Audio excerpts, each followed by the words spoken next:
이스라엘 백성이 에집트 땅에서 나온 지 석 달째 되는 초하룻날, 바로 그날 그들은 시니아 광야에 이르렀다. 그들은 르비딤을 떠나 시나이 광야에 이르되 그 광야에 진을 쳤다. 이스라엘이 그곳 산 앞에 진을 친 다음 모세는 하나님 계신 곳으로 올라갔다. 여호와께서 산에서 그를 부르셨다. 너는 야곱 일족에게 이렇게 말하여라. 이스라엘 자손에게 이렇게 가르쳐 주어라. 너희는 내가 에집트인을 어떻게 다루었는지, 너희를 어떻게 독수리 날개에 태워 나에게로 데려왔는지 보지 않았느냐? 이제 너희가 나의 말을 듣고 내가 세워준 계약을 지킨다면 너희야말로 민족 가운데에서 내 것이 되리라. 온 세계가 나의 것이 아니냐? 너희 말로 사지의 직책을 같은 내 나라 거룩한 내 백성이 되리라. 이것이 내가 이스라엘 자손에게 일러줄 말이다. 아멘. 지난주에 말씀드렸던 것처럼, 광고했던 것처럼 역곡, 부천 역곡의 세인츠교회라는 곳이 하나 창립 예배를 드렸습니다. 바로 가봤더니, 저도 교회를 처음 가봤거든요. 갔더니 딱 20년 전 거기서 100m 떨어진 곳에 지평교회가 그때 상가 2층 건물에 첫 예배를 드렸었거든요. 저희도 창립 예배를 거기서 드렸습니다. 100m밖에 안 떨어졌더라고요. 근데 그래서 그런지 더 이렇게 창립 예배를 드릴 때 오가는 여러 얘기들, 그리고 그 아주 젊은 친구들이거든요. 거기 모여있는 젊은 친구들 한 10여 명 정도가 예배를 금식하면서, 몇 주간 그렇게 금식하면서 우리 오신 분들 환영하고 뭐 또 창립 예배를 드리기 위해서 준비했다 이러면서 이제 젊은 친구들이 찬양을 하는데, 아이고 얼마나 울컥한지 그런 생각이 들었습니다. 다 좋았는데 그날 설교를 맡으신 목사님이 설교하시는 게 약간 제 성향하고 안 맞았을까? 그랬던 게 하나 있는데, 여러분들한테도 똑같이 질문해 보겠습니다.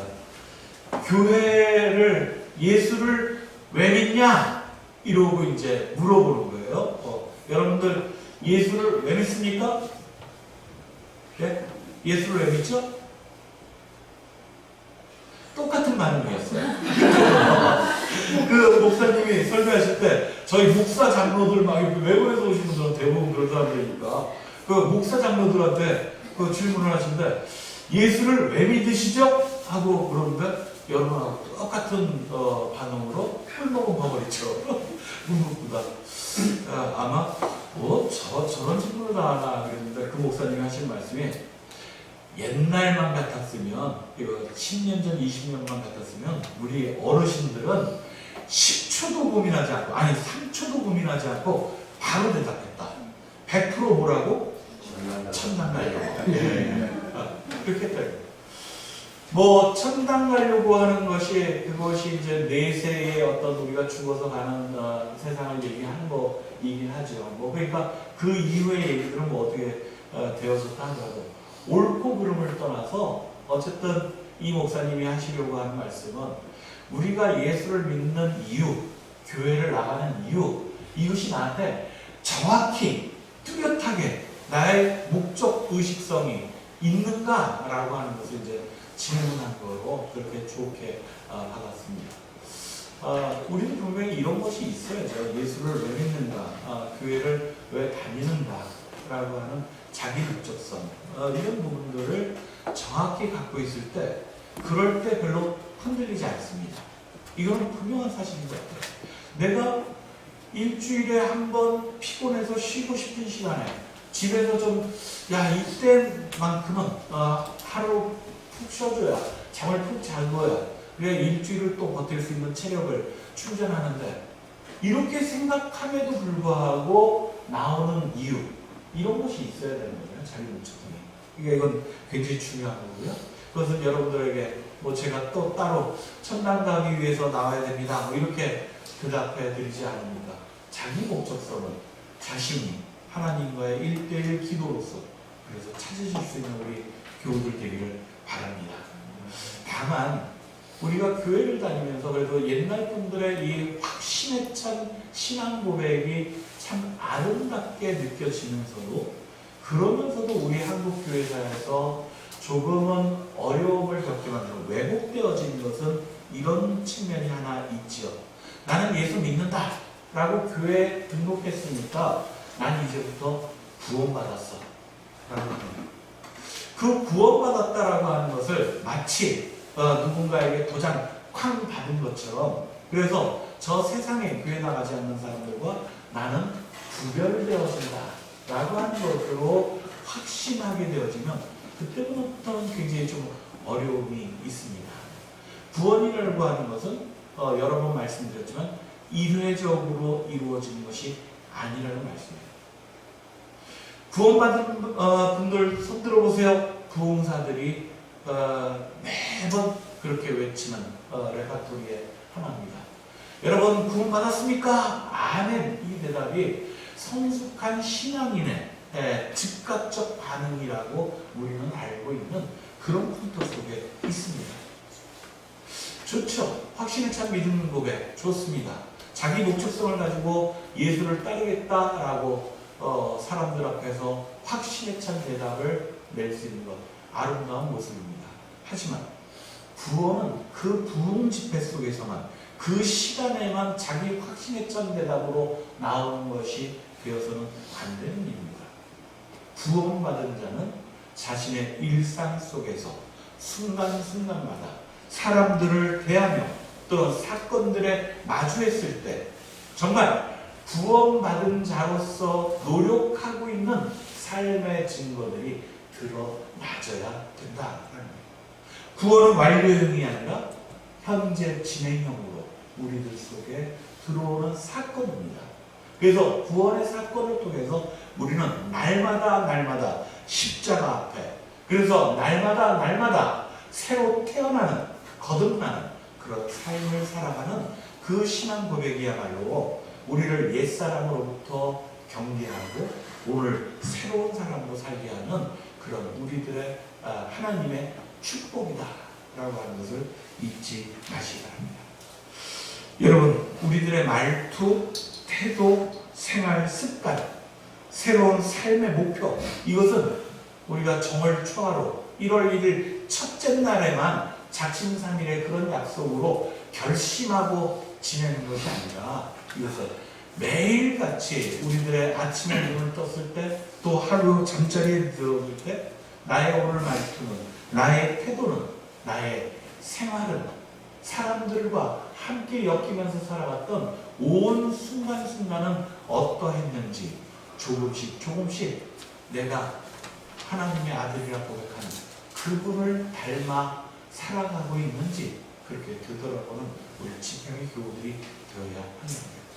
감리교에서는 이걸 성화하는 겁니다. 그래서 우리 권사님 아까 기도하실 때 우리 지평 성도들이라고 얘기했잖아요. 거룩한 무리들이라는 얘기입니다. 예, 거룩한 무리, 우리가 그럴 자격이 있는지 가슴에 손을 얹고 양심에 물어보면 그럼 성도라는 얘기가 참 부끄럽잖아요.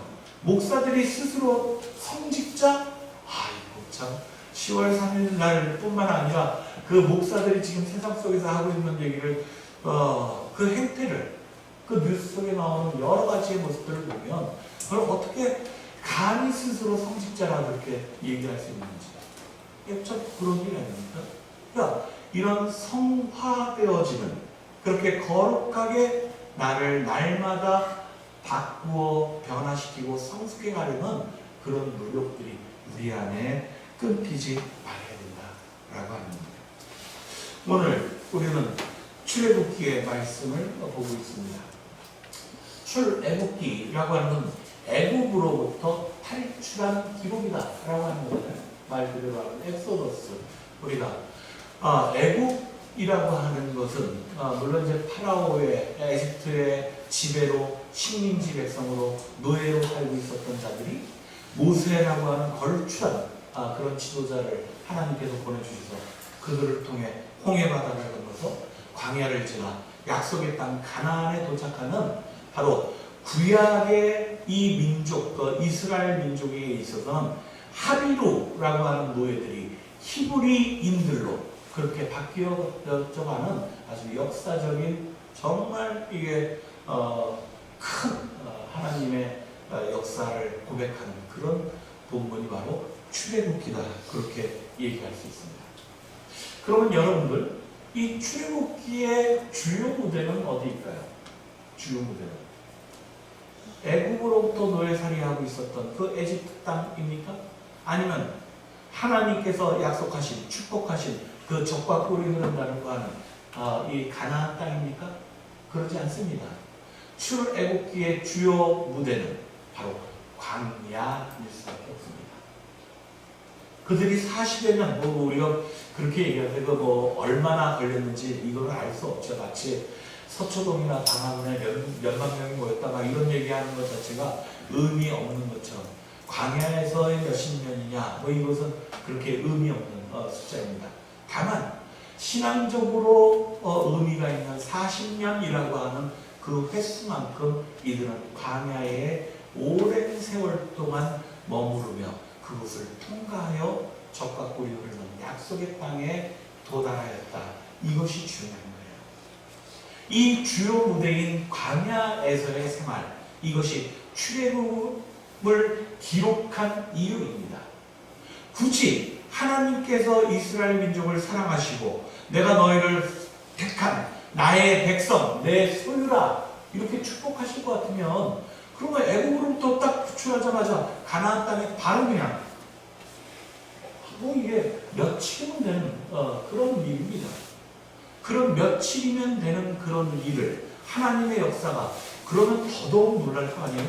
이야, 이렇게나 하나님은 정말 대단하신 분이구나 라고 고백할 텐데, 그러지 아니하고 40여 년이라는 지난한 시간을 광야에서 보내게 했고, 이 이스라엘 민족은 이 광야의 삶을 그들은 기록하기 위해서 출애굽기부터 민수기, 신명기 이렇게 계속 이 기록들을 남겼다라고 하는 겁니다.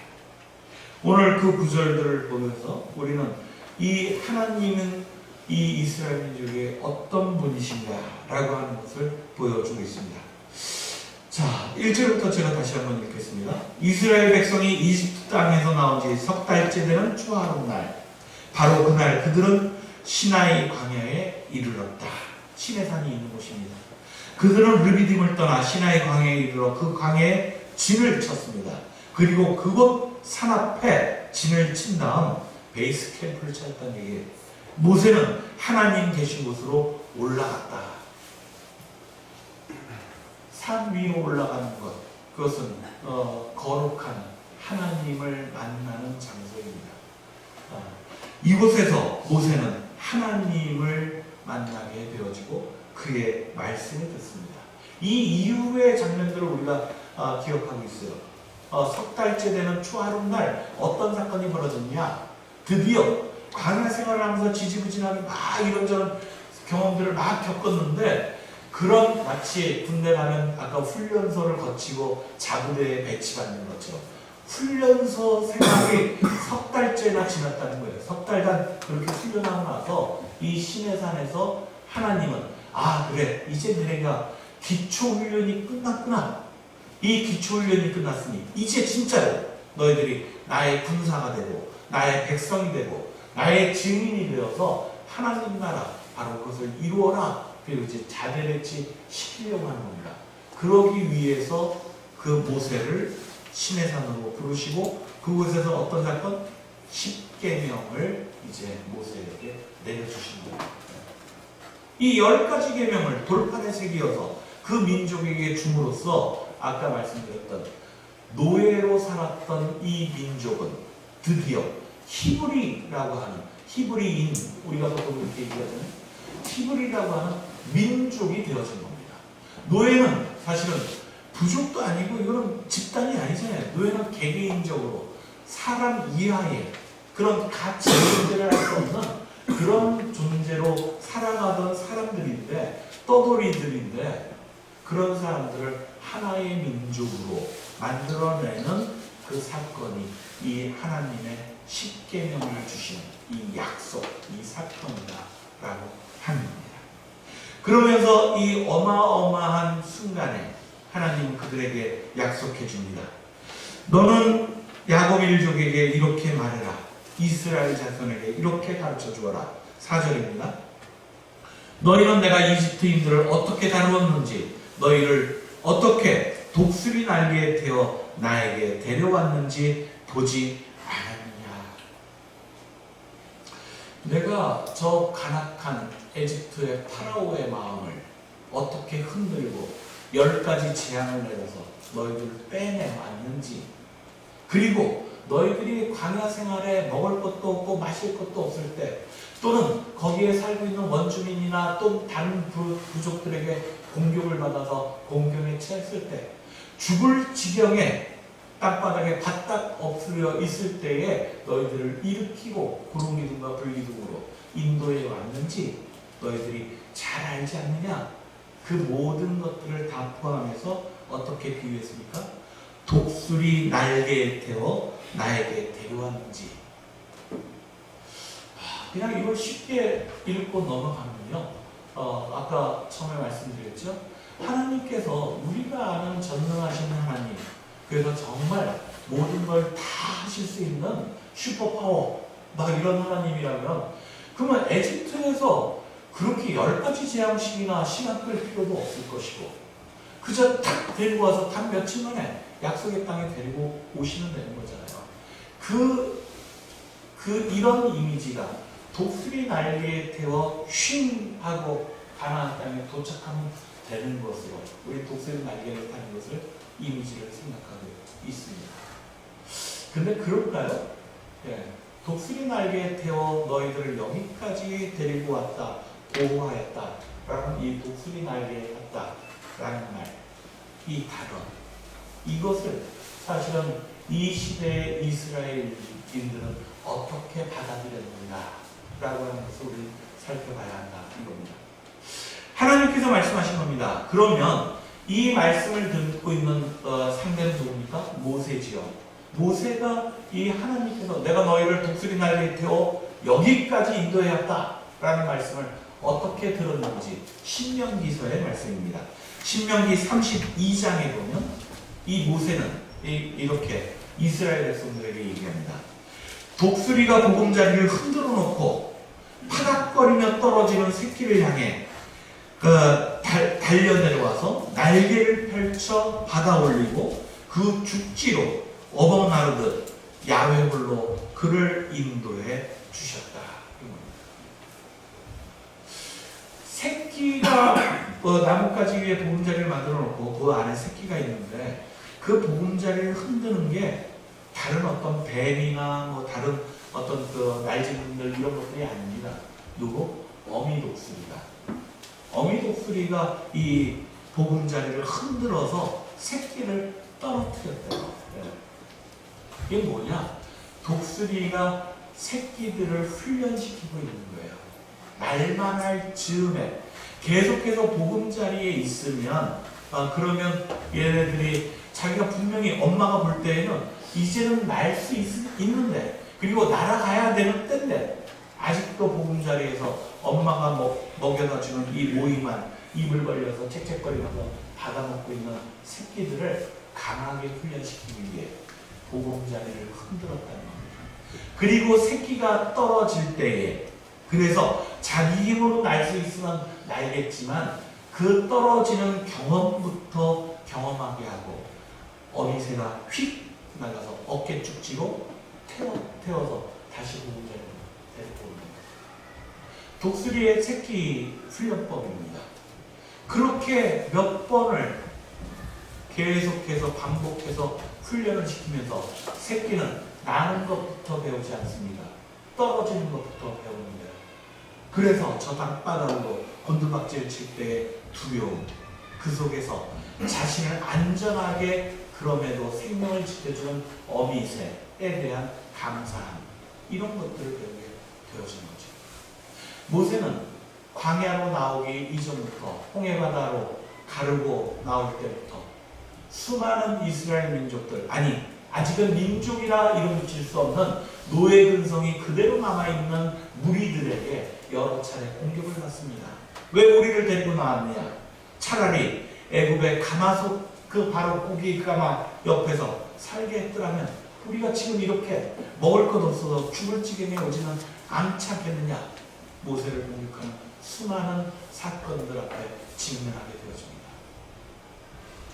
떨어지는 것, 그 두려움으로부터 경험되어지지 않는 그들은 사실은 그 두려움 너머에 새롭게 살아갈 수 있는 그런 존재로 우뚝 서지 못한다고 하는 거죠. 그런 두려움들을 보호해주고 어깨축지로 받아주고 새로운 생명으로 인도하시는 하나님에 대한 고백도 절실하게 이루어질 수 없다고 합니다. 집회의 교회 여러분, 오늘 말씀의 핵심은 바로 여기에 있습니다.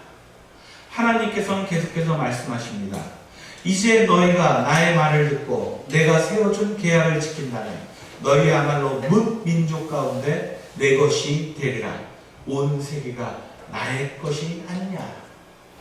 5절입니다.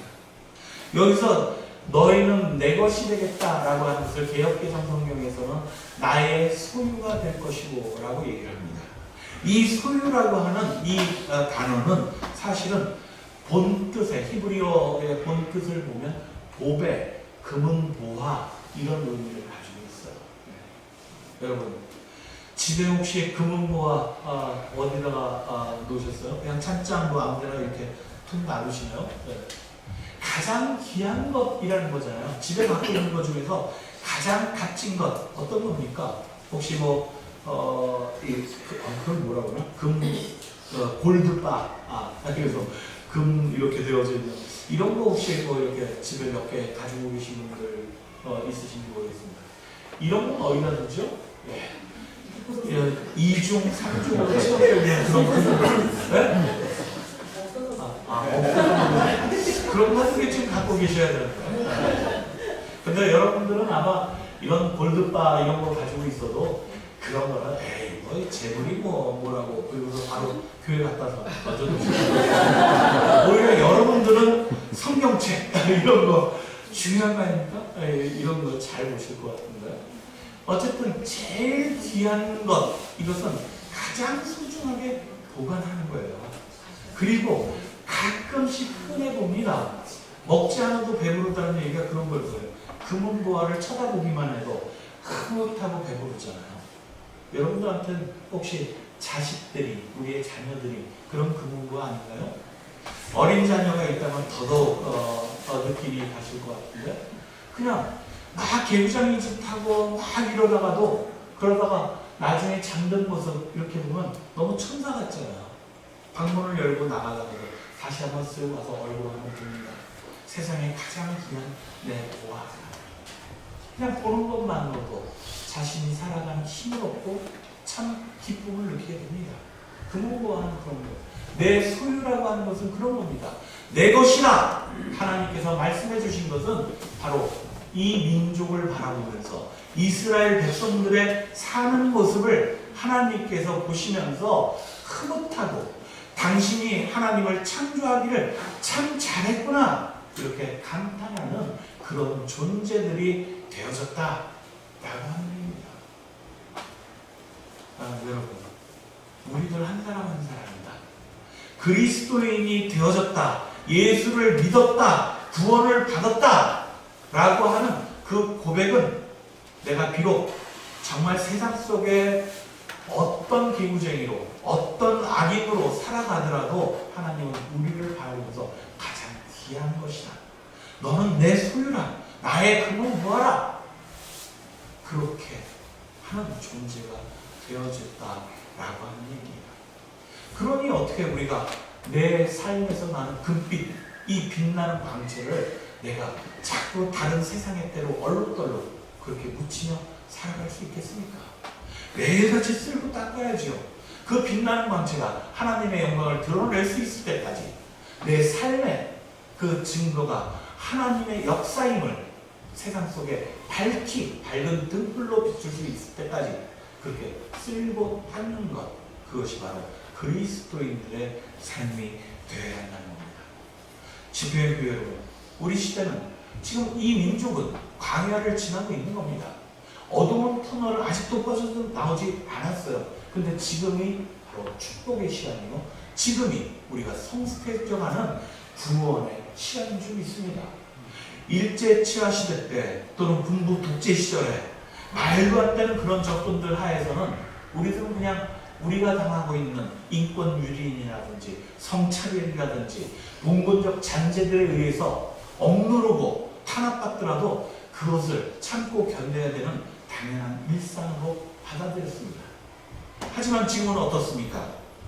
그 모든 것들 하나하나가 저는 좌든 우든 어떤 생각이든 태극기든 아니면 뭐 팻말이든 그거 들은 사람들 그게 중요한 게 아닙니다. 누구나가 다 지금은 자기들의 생각에 따라 그런 표현들을 하잖아요. 잘못되었다, 부당하다라고 주장할 수 있는 그런 시기들을 살아가고 있습니다. 지금 막 이렇게 분란되어진 것처럼 갈등되어지는 이 혼란스러운 사회를 우리는 너무 어둡게 보지 않기를 바랍니다. 광야 속에서 우리들이 새로운 사람으로 하나님의 백성으로 성숙해져 가기 위해서 견뎌야 되는 그런 시간의 무게들이라고 하는 것을 우리 잊지 않아야 합니다. 일제치와 식민지 백성으로 살았습니다. 그리고 독재 시절에 그것을 당연하게 여기며 사람이 온전히 누려야 되는 인권에 그것을 제압받으면서도 그것을 당연하다 여겼던 아직은 미성숙한 존재들이었습니다. 그러니 새로운 세상 속에 새로운 사람으로 정말 살아가려고 하면 이 정도 분란쯤이야, 이 정도 갈등쯤이야, 이 정도 상처와 아픔쯤이야 견디어내도록 우리가 마음을 다잡아야 하는 것이죠. 서로 부딪히고 모난 것들이 깎여서 하나님의 나라, 그 참된 백성으로 살아가는 둥글둥글한 그런 세상 속에서 살아갈 수 있도록 우리가 그런 백성으로 거듭나지는 과정으로 우리가 지금 이 시기를 그렇게 살아가야 한다는 겁니다. 세계적으로는, 외부적으로는 어떻습니까? 미국한테 우리가 언제 한번 찍소리라도 내본 그런 역사가 없습니다. 일본한테 경제적으로 얽혀매는 게 있으니 자꾸만 그 뒷공문이 쫓아가는 그런 처지지 않았습니까? 하지만 지금 우리는 몸부림치고 있는 거예요. 남북의 평화 정착을 위해서 우리 민족의 나아갈 길을 하나님께서 인도하시는 대로 우리가 결정하고 선언하고 살아가겠다라고 세상을 향해 우리는 지금 그렇게 담대하게 외치는 중입니다. 그런 것으로 인해서 오는 각가지 어려움들과 각가지 굴욕적인 삶의 모습들은 우리가 견뎌야만 하는 일이다. 그것이 바로 오늘 본문에서 말씀해 주는 내 계약을, 나의 약속을 잘 지키고 따른다면 너희들은 나의 금은과 내 소유, 나의 것이 되리라 말씀해 주고 있는 것이지. 마지막으로 6절에 너희야말로 사제의 직책을 맡은 내 나라 거룩한 내 백성이 되리라. 오늘 집회의 기호들 우리 한민족으로 살아가는 우리 모두에게 하나님께서 이 말씀을 해주신 줄 믿습니다. 사제라고 하는 뜻, 그것은 어떤 겁니까? 하나님을 섬기고 사람들을 하나님께 인도하는 특별한 삶을 살도록 봉헌되어진 사람, 이런 사람이 사제입니다. 여기 단위에 서 있는 이태규만 사제가 아니라 여러분들 한 사람 한 사람이 다 하나님의 뜻을 받들고 하나님의 빛을 세상 사람들에게 비추어내도록 특별히 봉헌되어진 사람들이다 라고 하는 겁니다. 집회는 여러분이 걷는 하루의 시간들이 바로 이 세상 속에 하나님께서 이루시는 역사의 시간입니다. 여러분들이 삶을 통해서 이웃 사람들에게 이 역사 속에 밝게 비추어주는 삶의 증언들이 하나님께서 이루시는 역사가 되어지기를 간절히 바랍니다. 담대하게 더욱 긍정적인 하나님의 자기 목적성을 나의 삶의 목적성으로 가지면서 그러면서 오늘 하루도 승리하며 살아가는 우리 모두 집회의 기호들 되기를 간절히 바랍니다. 우리 말씀을 기억하시면서 친구로 같이 기도드리겠습니다.